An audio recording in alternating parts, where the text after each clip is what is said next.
Welcome to Pour It For. It is May 20th. It's been kind of a busy Monday here, so we may or may not be a little late, but we're going to head out to see Keith. We hope you guys had a great weekend. We know there was a bunch of My Fests and festivals and all of those things, but we still have some special guest stars here, and I'm going to flip the camera after I get past one of them. Hello.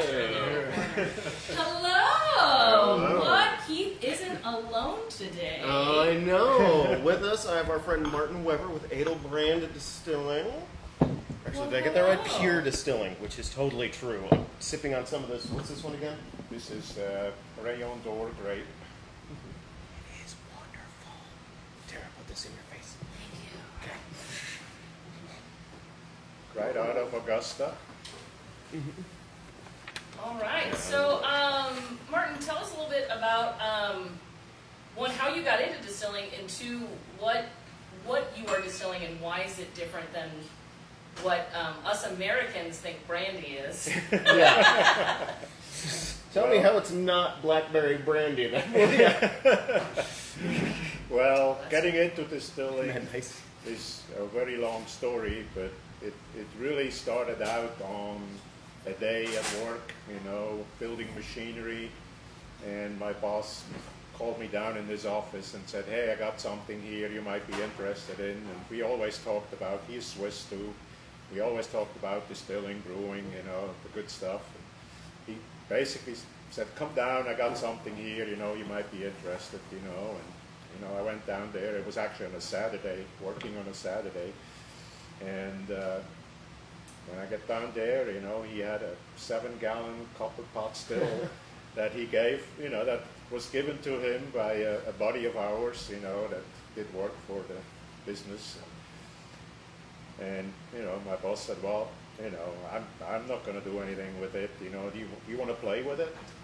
So I took it home. The answer is yes. That was about 14, 15 years ago. Wow. Okay. And I took it home, and I love, the European brandies that are unaged, 100% fruit, nothing added to it, and over there it's called schnapps, but it's not the peppermint stuff. It's not the sweet It's not stuff. what we know as schnapps. It is, really an unaged brandy, fruit brandy. Every brandy is made with fruit, but it's unaged, and that's what I missed, from Switzerland, being here, and, with 9/11, you couldn't really bring stuff in anymore as easy as before, where I always had my backpack filled, with some good wine and some good spirit when I came back from Switzerland. So, we kind of started playing with it, and I think our first batch was apple, and, we got some apples, and we mashed them, and kind of the way it's done over, up in the hills in Switzerland. Is there a fruit in Switzerland that is more common than others to make brandy out of? The most common brandy in Switzerland is actually apple. Okay. And I did not know that. It's called over there, it's called trash. Not trash. Not trash. I heard trash. I heard trash. That's what It's called trash, it's Trash, and that's what they call the apple schnapps. Okay. And it's just a really different word, for apple schnapps. And that's the most common one. And that's really the most common one because of all the farmers over there. When you're a farmer over there and you got cattle, you're actually allowed to distill on your property as long as you don't sell anything. and you can distill as much as you want. Oh wow. Yeah, for just And personal it's use. Not the Nice. same in the United States. No. It's But used to really- be at one It point. did used to be. The yes. reason for it is, in spring when the grass is green and the cows get back out, from the stalls after the winter, they get colics and, from all the green grass, and they can really get messed up with the green grass in their stomach. And what they do is, they basically pour, a bottle of schnapps down their throat, and that kind of eliminates their stomach problem. This is why the cheese is so good. It's medicine. It's delicious. Cows are inebriated. So that tradition is actually still alive today, that, they obviously treat the cows differently today, but, the farmers still can distill as much schnapps that they want to distill for their personal use. And typically they have apple trees. That's probably the most common fruit tree over there, especially in the lower areas, that's the apple. Awesome. So anyway, we kind of started out with apple, and we played with it for 2-3 years. We added grapes, as the second, fruit. Because you're in Augusta. Yeah. Well, actually, no, it was Herman. That's from Herman. Oh, We got Norton grapes from my buddy that had a B&B, Nice. over there, and he had a little plot of Norton grapes, and that's what we did. So we kind of got into it, as a hobby, and just kind of unofficial down in the basement. And after 3 years, I guess 4 years, I looked at my lovely wife. And She's off camera. She did. Yeah. Also, we have a Kevin sighting every now and then. I'm sure he's not very pleased about it, but And we Kevin's talked modeling. about, should we kind of make a run on this? And and Lynn said, well, if you can distill it, and people like it, I can sell it. that she can. We have a couple, and we'll get into it. There are we all have different Whoa, wow, guys! Favorites? It's okay. It's Monday. We have different favorites. How many different fruit brandies do you currently have? Well, we actually got 6 different fruits, and out of the 6, it's apple, pear, plum, cherry, grape, apricot. But on the grape side, we probably have 5 different variations of grapes. So I keep the grapes separated because they're kind of like a wine when you distill them. Each grape has its own characteristics and its own really flavors and aromas that come through. And when you mix them and blend them, that kind of gets lost, And so we're so small, so we can afford, to actually keep the grapes all separated by the variety. And that really, is kind of fun to do. Yeah, that's very, very cool. Now, we, being who we are as people, are going to make some cocktails. Drinks. However, that's not necessarily the recommended, that's not, I don't want to say recommended, it's not the traditional way to enjoy these, correct? That is correct.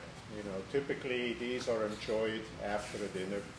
It's an after dinner drink, and you just, take one of these glasses, you fill it up to the rim of 1 ounce, a little more, pour, and enjoy it as a sipping drink after, a great dinner. For me, it was always dessert. They're not too much into the sweet stuff, and so this always was a really good dessert. It's a nice little treat to finish. Yeah. And I know. That's why it was actually kind of a struggle trying to come up with cocktails that would be really kind of showcase how good these brandy. I was gonna say. You're fine. What do you mean? I'm supposed to be on the camera? Yeah, now you are that you're talking. I didn't want to see your face before. All right, that's fair. But yeah, trying to find some really fun cocktails to showcase these, because that is the little bit of point, and the better your ingredients, the better your cocktails start to become as well. Which one? So, for those who don't know, I'm sipping one behind the counter. This is delightful. I know it was mine. That's Thank you. that's a Rayon d'Or grape out of you know, Augusta, just a small, Mm-hmm. tiny, private, It's delicious. you know, Oh, I have a Vineyard. secret glass brought to me behind the camera. Secret glass. It just helped from every corner. Yes. so it's a hybrid grape. It's a white grape. It's hybrid. It's French American grape, and So yes, I'm it stealing makes some of it, this. The grape with the dill is just. and it Oh, has, yeah. you know, you mentioned the dill. You know, it has a very subtle, you know, infusion with fresh dill. You know, I mean, it's forget pickly. You know, it's not pickle. It's It's a hint of fresh. dill. It adds like a vibrancy Yeah. Yes. to it that you is know. just phenomenal.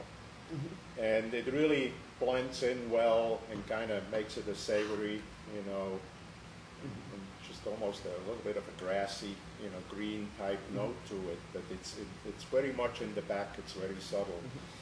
We do very little infusion, you know, with fresh dill. Traditionally, are these served room temperature? Yes, Okay. you know, you can obviously chill them down, but when you chill them down, some of these flavors and aromas kind of disappear, and they come right back as it warms back up, you know. But ideally, you know, they're like we enjoy them now, you know, they're room temperature, and that's ideal for any brandy. So I'm thinking, how about we make a cocktail and then we Keith? ask Martin more Yeah. questions while we get him to drink on a cocktail. That was Kevin. We just had a Kevin sighting. Did you, what? Okay. Guys, freeze frame it. It's like Sasquatch. Yeah, It'll be all blurry it's as it so goes through. rare to catch Kevin on any type of camera. You guys are lucky indeed. Yeah, you have no idea. So the first one I want to do is actually going to be a sidecar.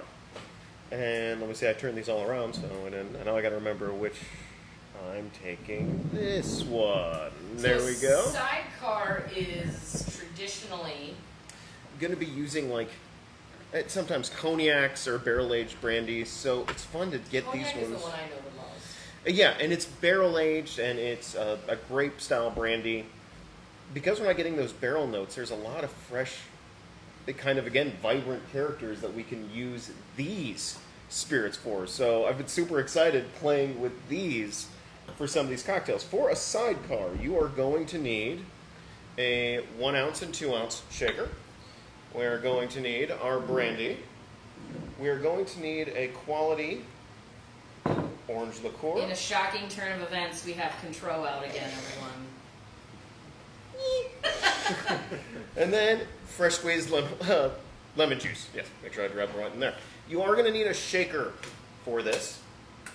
And we always like to start. I'm going to be complicated here, I'm You went on sorry. camera, so that's fine, Keith. That's, the way you said that makes it sound like it's not fine. Yeah, it's not. Okay, fair enough. Keith Always- is using a coupe glass, which is a type of martini. And again, always. Now, normally these are also used for like champagne. I like to always chill glass first while we're working. Now, making sure I'm in frame. I'm trying to I behave here. handled it. I can't wait to drink this for so many reasons. First off, 2 healthy ounces of Healthy brandy. pours. There we are. And then from that, we're going to do 1 ounce Contro. And there we are. We're going to do 3/4 ounces lemon juice.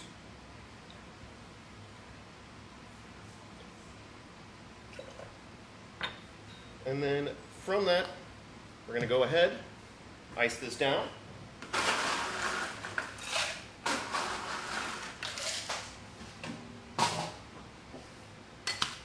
And start giving it a good shake. I'm probably one of the few people on the planet who actually orders sidecars out at bars still. It used to be widely popular. If your parents are over 60, they probably... They get me. They understand They me. understand the drinks I like Yeah. drinking. It is actually, however, a really underrated drink that I am shocked hasn't made a comeback. It's a super underrated drink. I'm excited about this. In which, just to confirm again, which brandy did you use with So this? we use the apple. And again, that just, it has these you get it. Everything they do has the fruit just poignantly coming through, and nuances you didn't even know you could taste with some of these brandies. So I wanted to go something that wasn't super heavy on anything else, so you could still get that coming through. First taste. First taste, I'm very, very happy. Right, this is when Tara sips it off camera, and then we pass it around. Right.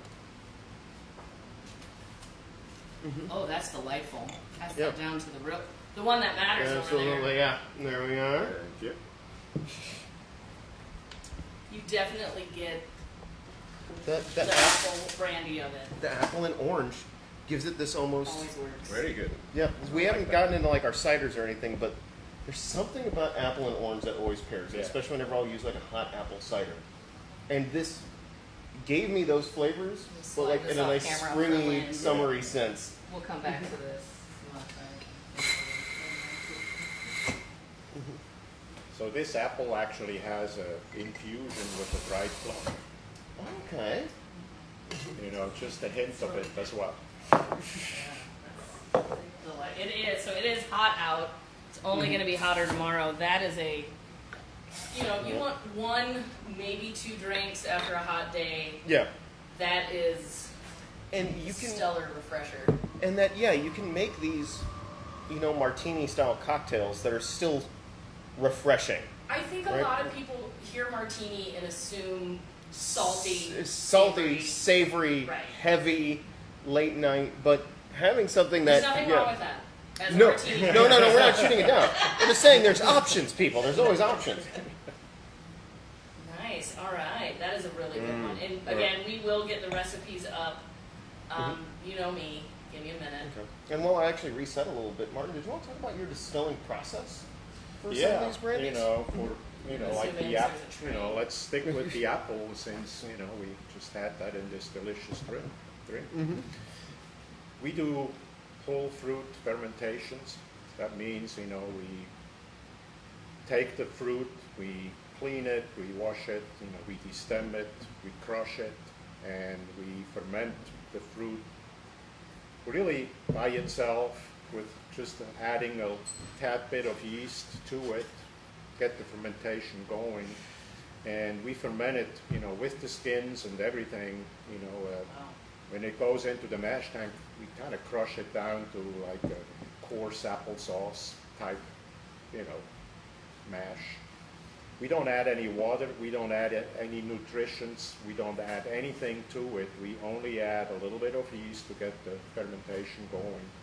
And it's an open fermentation for about 5-6 days until the yeast really developed and kicked in and does its thing. And then we seal it up and put a vapor lock on the tank, and it sits there until the fermentation is done. Takes about a week and a half, 2 weeks sometimes, you got a little bit of a secondary fermentation kicking in.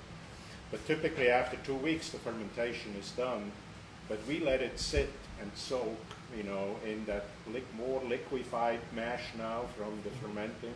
We let it sit and soak for 8 to 10 months in that mash tank. Wow. And we don't Right. open it up, it stays closed and sealed up and sits in there for the 10 months.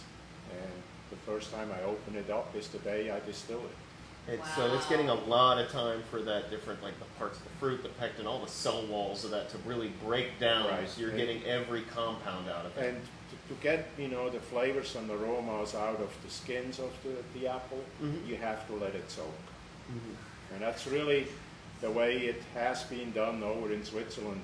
Typically they do wild fermentations. They have to climb up in the hills, where you can basically take your apples, you put them in a mash barrel, let some air go in, and keep it almost open, just put a lid on it and with holes in it, and let it sit, in a kind of cool room, dark room.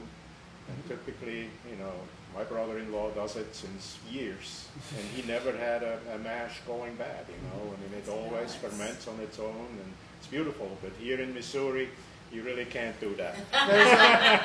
There's a little bit of temperature differences and Yes. slight altitude and climatological differences between Switzerland and Missouri. Yeah, so They're imperceptible. Yeah. So we use a champagne yeast, to get the process started, and that works beautifully with the brandies. So you're off camera, my staff is coming out to drink the first drink. It just keeps getting lower and lower and lower. This is what happens when we set things off camera. So, Don't let anybody tell you unaged products don't take time. That's 8 to 10 months. Yeah, where that aging takes place might surprise Correct. you. Yeah. Correct. and then, we distill it extremely slow. The first run, the stripping run, is typically an all-day thing. We start in the morning, early in the morning, and once the run starts, it's in about the 5-6 hour run, in an 18-gallon still. So Yes. that kind of tells you how slow we run. And the spirit run can go anywhere from 10 to 12 hours once it runs. So each run is a one-day thing. We got 4 little copper pot stills, 12-gallon, 3 18-gallon copper pot stills that we use. So typically I run all 4 of them. When I'm down there and spend the day, I want to get as much done as possible. So we run all 4 stills, and when we do that, we got a 40-gallon stripping still as well that we can use, depending on how much volume we have. We do that. Otherwise, I just strip in the copper pots. And again, it is very handcrafted, very small batch. I mean, just for people watching, this is a 60-gallon. So working out of that 40-gallon, you can kind of It's ready to get run. an idea. It is ready to run. We have to have notes. We really do. What is our second cocktail, Keith? So the So again, they second have cocktail. 6 different products, with one of them rotating quite a bit with which grape style they use. So Which one are we on next? So we are on to a Pisco sour. So a Pisco is typically a South American kind of style of brandy, but there's ways to add even more depth to it. They make a beautiful cherry brandy. That's a good one. And That's the first one I ever had from you guys, was the cherry. and playing with that cherry and then with the lime and those notes, it does this very just cherry limeade kind of vibe. Now we're going to be working with some strange ingredients on this one, and one of them, we'll get to it first. Okay. This is not a South American drink, but yeah. So this, honestly, though, is one of the best things for behind the bar. Agreed. We discovered it. There's a lot of wonderful cocktails that are going to call for egg white, and they're going to want it to be. They help make the cocktail creamy and silky, and they give it a nice kind of frothy head to it. So what this does is this is a nice shelf-stable, non-salmonella-y way. People get real nervous behind a bar when you crack open an egg. When you crack open egg white into it. And they shouldn't. However, the way around it is buy yourself use some powdered egg powdered white. egg white. So again, it doesn't take a lot. We're just going to do a little spoonful of powdered egg white. And you don't necessarily have to reconstitute it before the drink. You No. do it in the drink. Which is why we're going to be doing, if you guys, we haven't quite covered everything about shakers yet, but we're going to be doing a dry shake. So I'm going to be adding about an ounce of water to it. And so we got that kind of softening up in here while we start going with the rest of our ingredients, which is going to be 2 ounces of our cherry. So that's a pink cherry out of Washington State. Nice. And that ferments for about 4 weeks. For a long time, they hand stemmed them, correct? Yes, we started out small, and we actually pitted them, manually, and de-stemmed them manually, and How many cherries would go into roughly one bottle? there Have you is done that about math? 8 pounds of cherry Oh! required for a small bottle, 375 milliliter bottle. So. Wow. So there is a lot of pitting, a lot of A lot of de-stemming. love. A lot There's of a lot love. of love that goes into these. But you know, we upgraded a couple of years ago, 3 years ago now. You know, we got a pitter out actually of Austria because you can't really buy small pitting equipment here Yeah. that is really suited for what we're doing. So I found one in Austria, we brought it over, and now we can pit and de-stem cherries, apricots, and plums. Amazing. Wonderful. All right, what are we adding into our So on top brandy of the, sour? we've got the egg white in. We've got 2 ounces of that cherry brandy, and we're going to be doing an ounce of lime juice, fresh squeezed. Notice Another this bottle of time water. it's not lime cordial. No. Make sure it's real lime juice this You're time. going to want actual lime juice, and then we're going to be doing a ½ ounce of simple syrup, fresh squeezed. Yes, I saw it. I watched you do it. You watch me do it. Okay. So, now that we've got this all in there, this is where we're going to be going ahead and doing ice in our glass.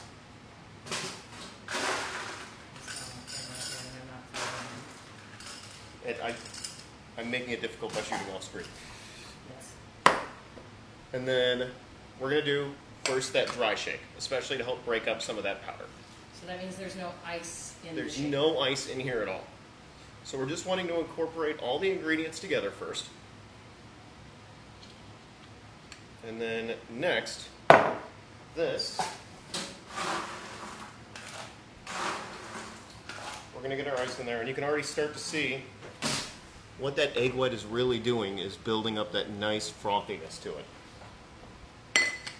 Take. And that's why we use egg white. 'Cause it's a texture thing that you can't replicate with anything. You really can't. You'll be surprised how much you actually enjoy Yeah. it. And the real trick to egg white too is you gotta shake the crap out of it. We're not at Ramos level, but No. But we're closing in. So now that we got our little cocktail ready to go, and I'm using a Collins glass for this one.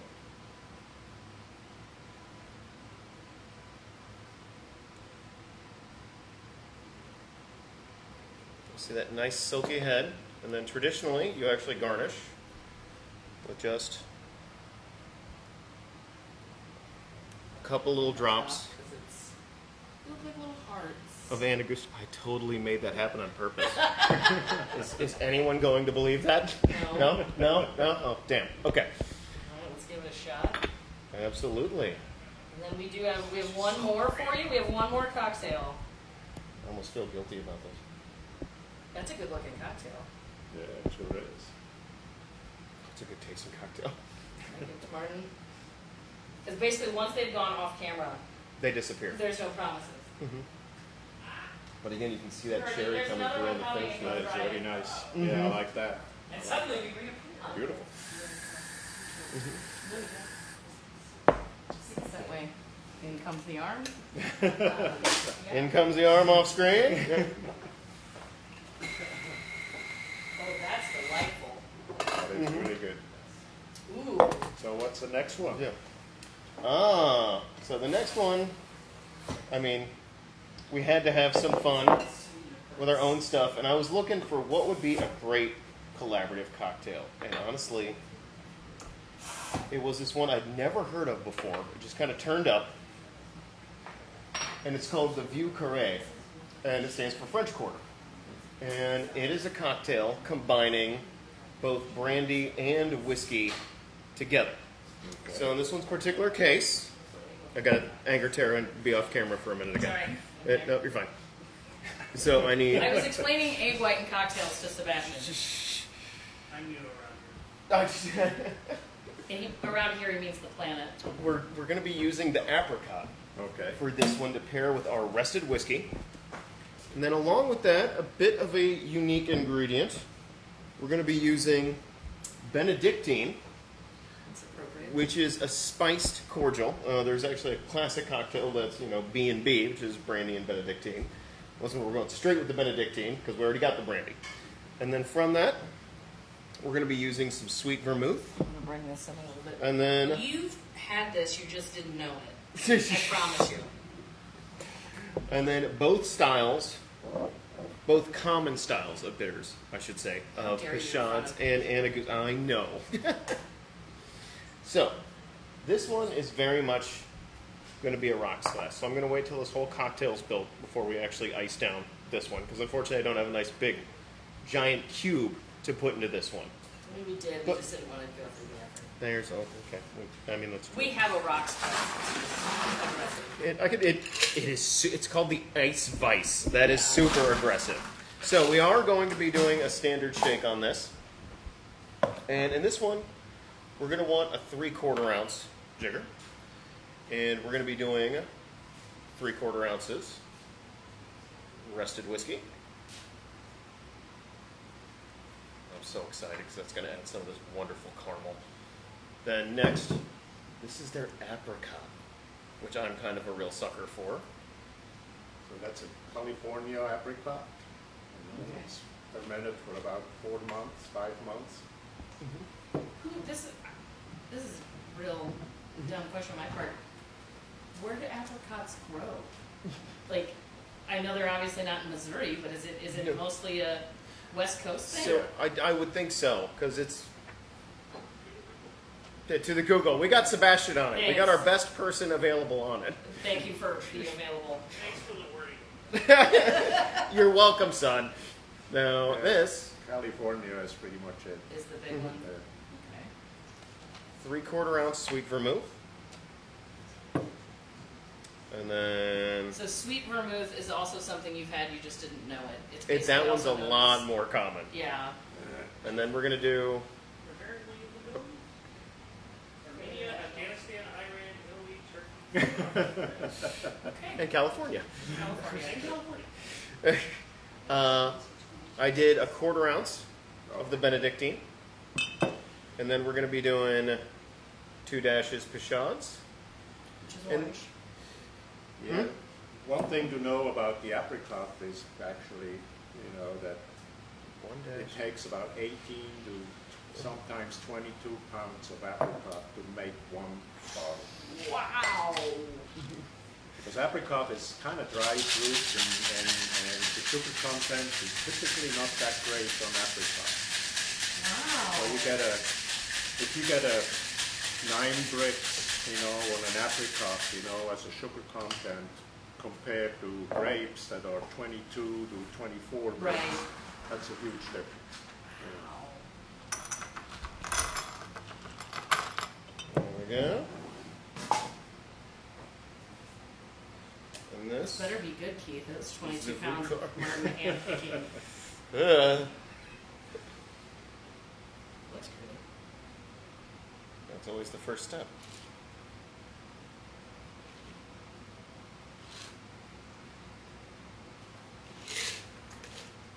Yeah, that does look really pretty. Yeah. All right. And what is this one called? So this is the Vieux Carré. Okay. Oh, that apricot still comes through with this.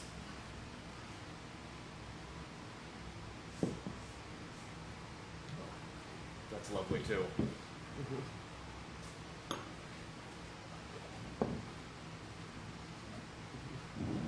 Wow. And you get just that little bit of the bitters coming out on the finish of it. Yeah, that is, I think that's probably my favorite. Of course I'm going to save the best for last, right? Off camera we go. No, I think that's Where can they find your products, or is there a place they can, like we have a tasting room? I know you guys do different than we do, but Yeah, we have all our products at Parker's Table, okay. which is in Clayton, Yale and Clayton. They got all our products. They supported us since many years, and we have, our tasting room kind of is really in Herman, Juniper, Gin Library. There's Jennifer. She has all our products up there, and that's actually our tasting room, and we have all our locations in Kansas City, Missouri, and even now up in Illinois at Binny's. But all these locations are actually on our webpage, Edelbrand, puredistilling.com. For spelling purposes. Yeah, You can find it on our webpage. They're all listed there. That's probably the best way to see where else we are, in what locations. You know, we're in bars, restaurants, and package stores, you Very know, nice. throughout Missouri. Keith had to pry those cocktails out of Sebastian's hands. So I want to show you guys what happened to the sidecar off camera. I feel like that one really illustrates. These are, I think these will be surprising to a lot of people. Again, we'll put the recipes up, but around here, people have a real iffy connotation with brandy, and they usually think it's syrupy. They're syrupy, like the traditional. Making jokes about it earlier. The blackberry brandy that people usually expect is the. That one's pretty good, but I'm going for the pisco sour. Yeah. Well, you know what? I can try it. Oh. Yeah, They're they're all all delightful. spectacular. Yeah. And all They very are. different. And the Yeah, the original brandy you use shines through in them quite well. and that's the trick. But again, having really good ingredients makes it easy, Yes. and these are fantastic. No, I'm so glad you guys came out. Thank you for having us. We're our first guest star. Yeah, our first Had to guest be our star. very dear Now, Ed, you friends. said you were rather fond of that one. Let's see if we can get some kind of toast in here to Yeah, our first guest so star. we have a traditional outgoing thing here, and we're so glad if you, find Edelbrand Pure Distilling where you are, go to their website. You come to our tasting room. We've also been known to taste on these for people we like. Yeah. So be people we like. Yeah, we also have rack cards and stuff here, but definitely seek these guys out. They're over in, it's technically Augusta, yes? Marcusville. Where my dad delivered mail. Yay, shout out to Marcusville. Lead us on out, guys, with one of those delightful cocktails. No, I think I'll do that with this little sour. But thank you guys so much for tuning in. Again, every time, drink responsibly, and of course, keep your spirits up. Yay.